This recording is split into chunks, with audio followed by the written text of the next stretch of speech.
સુરતના વરાછા વિસ્તારમાં રહેતી એક સગીરા સાથે સોશિયલ મીડિયાથી સંપર્કમાં આવેલા યુવકે સગીરાને ઘેનયુક્ત પીણું પીવડાવી બળાત્કાર ગુજાર્યો હતો.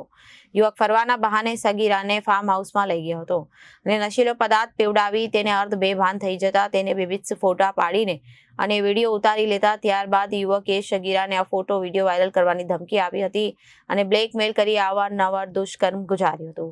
જોકે પોલીસે આરોપીને પકડી પાડી કાયદેસરની કાર્યવાહી હાથ ધરી છે.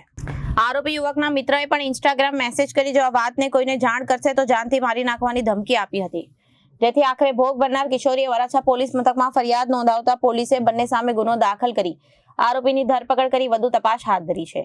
મળતી માહિતી પ્રમાણે વરાછા વિસ્તારમાં રહેતી 16 વર્ષીય કિશોરીને તેના મિત્રો મારફતે વરાછા સીતાનગર અર્ચના રોડ પર આવેલ ઈશ્વરનગર સોસાયટીમાં રહેતા હાર્દિક ગુસાભાઈ કાછડના સંપર્કમાં સોશિયલ મીડિયામાંથી આવી હતી અને ત્યારબાદ હાર્દિકે તેની સાથે વાતચીત કરી મિત્રતા કરી હતી. ત્યારબાદ કિશોરીને પોતાની વાતોમાં ફસાવી લગ્ન કરવાની લાલચ આપી હતી. હાર્દિકે તેને ફરવાના બહાને ફાર્મ હાઉસમાં લઈ ગયો હતો, જ્યાં કિશોરીને નશીલા પદાર્થવાળું પાણી પીવડાવી દીધું હતું. નશીલા પાણીના કારણે કિશોરી અર્ધ બેભાન થઈ જતા તે વિવિધ ફોટા પાડી અને લઈ મોબાઈલમાં વિડીયો ઉતારી લીધા. ત્યારબાદ આ ફોટો વિડીયો વાયરલ કરવાની ધમકી આપી તેની સાથે બળજબરીપૂર્વક શારીરિક સંબંધ બાંધી બળાત્કાર ગુજાર્યો હતો. અને ફક્ત એટલું જ નહીં પરંતુ બાદમાં અવારનવાર તેના ફોટા વિડીયોના આધારે બ્લેકમેલ કરી મળવા માટે બોલાવી અવારનવાર શારીરિક સંબંધો બાંધી સમય પસાર કર્યો હતો.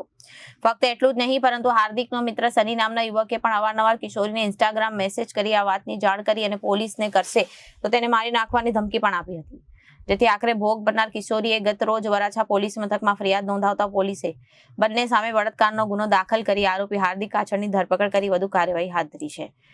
गई कल वराछा पुलिस स्टेशन में रेप पॉक्सो एक्ट और आईटी एक्ट के तहत हमने एक फरियाद दर्ज किया है. इसमें फरियादी जो हैं उनकी दीकरी नाबालिग है और उनकी मासूमियत का लाभ उठा के और लगन करवाने की लालच दे के और अवारनवार अलग अलग जगहों पे उनके साथ शरीर के साथ शारीरिक संबंध बनाया गया. जो हमें स्टेटमेंट मिला है उसके अकॉर्डिंग अलग अलग फार्म्स में ले जाके और नशीली पदार्थ का सेवन करा के उसके साथ दुष्कर्म किया गया उसके मर्जी के विरुद्ध. और उसके बाद ये उसका फ़ोटो और वीडियो रिकॉर्ड करके इंस्टाग्राम में और अदर सोशल मीडिया प्लेटफॉर्म से वायरल करने की धमकी भी दी गई, उसको बदनाम करने की धमकी दी गई. इसमें जो आरोपी है उसका नाम हार्दिक काछड़ है और इसका एक फ्रेंड है शनि. इसको शनि जो है ये इंस्टाग्राम में वायरल करने की धमकी भी दे रहा था.